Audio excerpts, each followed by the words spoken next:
अस्सलाम वालेकुम क्लास। आज जो है हम चैप्टर नंबर 4 स्टार्ट करने वाले हैं team moon.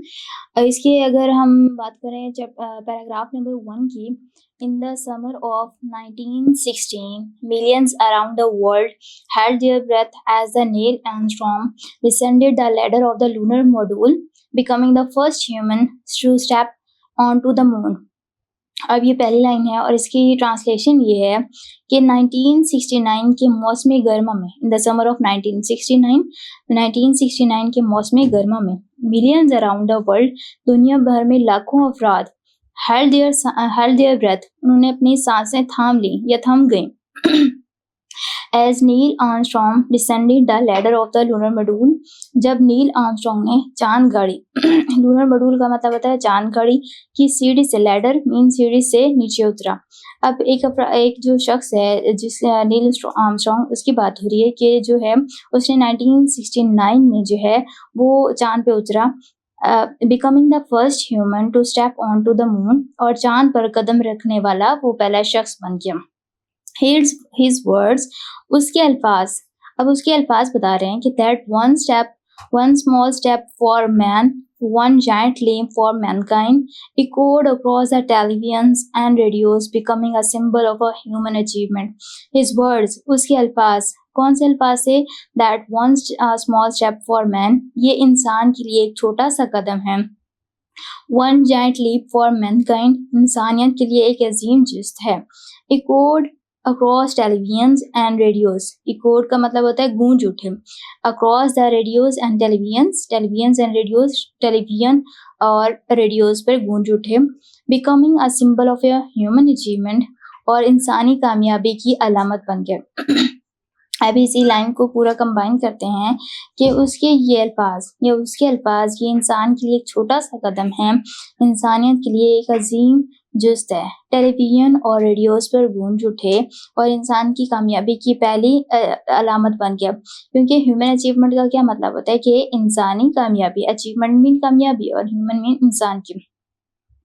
But behind this monumental mean यादगार, मोमेंट मीन लम्हा, बट बिहाइंड दिस, लेकिन इस यादगार लम्हे के पीछे, moment were not just the 3 astronauts aboard Apollo 11, लेकिन इस यादगार लम्हे के पीछे अपोलो 11 पर सवार सिर्फ 3 खलाबाज ही नहीं थे, मतलब उनमें सिर्फ 3 खलाबाज नहीं थे, but a vast hidden army of 4 lakh people working together, लेकिन या बल्कि 4 लाख अफराद पर मुश्तमिल एक वसी पोशीदा फौज एक साथ काम कर रही थी। वर्किंग टुगेदर, एक साथ काम कर रही थी। Each contributing their expertise, determination and heart to one of the greatest feat in the history. हर एक तारीख के सबसे, each one contributing their expertise, हर एक तारीख के सबसे बड़े कारनामों में से एक में अपनी महारत, एक्सपर्टीज मीन महारत, determination mean azm, and a heart to one of the greatest feats in the history, हिम्मत का हिस्सा डाल रहा था। मतलब हर एक ने अपनी जो है पूरी कोशिश की और इस सबको, इस चांद के तोड़ने के अमल पे जो है इसको कामयाब बनाने के लिए। तो ये हमारा पैराग्राफ नंबर 1 था। इसमें अगर हम सिनोनिम की बात करते हैं तो इसमें डिसेंडेड का मतलब होता है ड्रॉप्ड, फेल या सैंक। इसी तरह से अगर हम जाइंट मीन होता है ह्यूज या इनॉर्मस। लीप की अगर हम बात करते हैं तो हमारे पास होता है जंप, मतलब छलांग लगाना।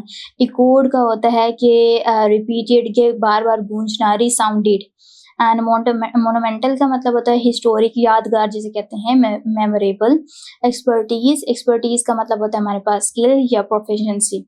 अगर इसी पैराग्राफ के कंबाइन हम ट्रांसलेशन को देखें, क्योंकि जो हमारे पास स्मार्ट सिलेबस था उसमें ये पैराग्राफ, ये जो चैप्टर है ये इंक्लूड नहीं था, लेकिन अब जो है इसको जो है याद भी करना है और ये जो आगे का सिलेबस है उसमें इंक्लूड भी होगा और इसमें से पेपर भी आएगा। 1969 के मौसमी गर्मा में दुनिया भर में लाखों अफराद की सांसें थम गई जब नील आर्मस्ट्रॉन्ग ने चांद गाड़ी की सीढ़ी से नीचे उतरा और चांद पर कदम रखने वाला पहला इंसान बन गया। उसके ये अल्फाज के इंसान के लिए एक छोटा सा कदम है, इंसानियत के लिए एक अजीम जिस्त है, ये छलांग है, टेलीविजन और रेडियोस पर गूंज उठे और इंसान की कामयाबी की अलामत बन गया।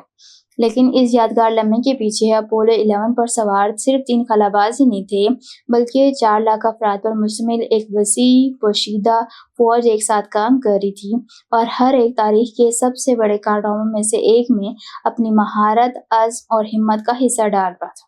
ठीक है, तो पैराग्राफ नंबर 2 की अगर हम बात करते हैं, paragraph number 2, in a quite workshop far from the lounge pads of the Cape Carnival, a team of seamstresses at the Playtex were busy with a task unlike any they had faced before. Cape Carnival के नीचे pad in a quiet workshop, पुरसुकून workshop में, from the lounge pads of the Cape Carnival के lounge pad के पीछे, at the प्लेटेक्स में, वर busy मसरूफ थे, विद अ टास्क एक काम में या एक काम में मसरूफ थी। कौन सी? पूरी एक जो पुरसुकून जो एक जमात थी, एक जो पूरा केप कार्निवल की लाउंज पैड थी, unlike any they had faced before, जिसका उन्हें पहले सामना नहीं करना पड़ा था। मतलब वो ऐसे काम में मसरूफ थे जिसमें उन्होंने पहले कभी उसमें काम में हिस्सा नहीं लिया था या ना ही वो काम का सामना करना पड़ा था। केप कार्निवल के लाउंज पैड से बहुत दूर प्लेटेक्स की एक पुरसुकून वर्कशॉप में लिबास तैयार करने वालों की एक जमात ऐसे काम में मसरूफ थी जिसका उन्हें पहले सामना नहीं करना पड़ा था, क्योंकि वो एक ऐसा लिबास तैयार कर रहे थे कि जो खलाबाज हैं जब वो चांद पे उतरेंगे तो वो महफूज रहेंगे, उनमें उनको कोई भी ऐसे खतरे का सामना नहीं करना पड़े।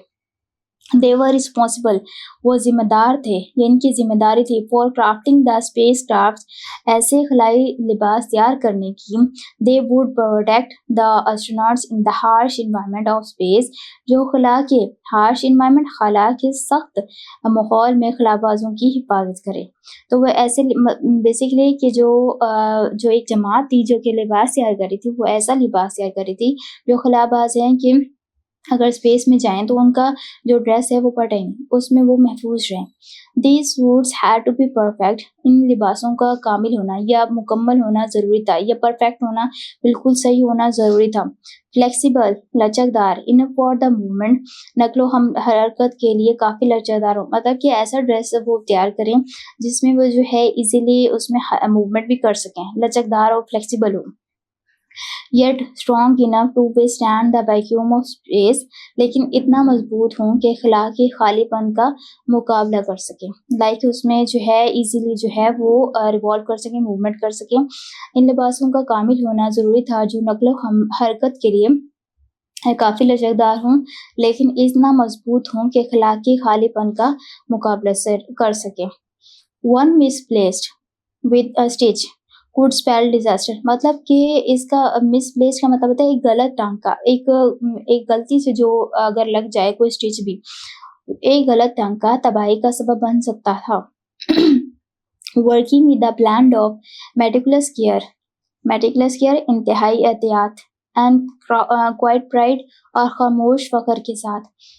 वर्किंग विद द ब्लैंड, इम्तियाज में मतलब ब्लैंड का मतलब होता है इम्तियाज के साथ काम करते हुए।